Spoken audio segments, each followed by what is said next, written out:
नमस्कार मित्रांनो, स्वागत करत आहे तुमचं नवीन ब्लॉगमध्ये. जर आपण बकरी पाणी पाजण्यासाठी घेऊन आलेला आहे, तर इथं पाण्याची सोय नाही आणि त्या तिकडे बकरी सावलीला बसवायची आहेत. तेव्हा आपण बकऱ्यांना पाणी लवकर इथे खूप सारे चिच आहेत, त्याच्यामुळे सावलीसाठी काही अडचण येत नाही. आणि तर मी पण बकरी पाणी पाजण्यासाठी बसलो. बघा अशी बकरीची सावली आहे आणि बकरी याच रस्त्याने आपल्याला सावलीला घेऊन जायचं. तिकडून तर रस्ता नव्हता, तेव्हा आपण एका रस्त्याने सावलीला होतो. आता इकडे आहेत बकरी अशी चरत चरत चालते.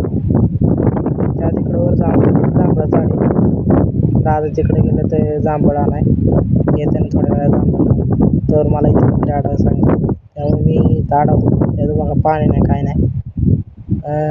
का त्या तिथं बघा ते जांभळाचं झाड आहे, तिथं दादा गेलं जांभळ आणाय आणि जांभळ घेऊन येतं ना थोड्या वेळात. आपण जांभळ बघू कसं आहे. मित्रांनो जांभळ तर खूप चांगले. दादा जांभळ येऊन गेलाय, ते आपल्याला पण नेलं, मला पण दिलंय.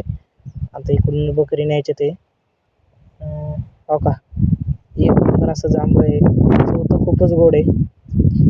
आणि इथं मी चिंचेच्या सावलीला बसले, बकरी येतात मागून. खूप गार सावली, थंडगार सावली आहे इथं. आणि इथं सावली बकरी सावलीला बसतात.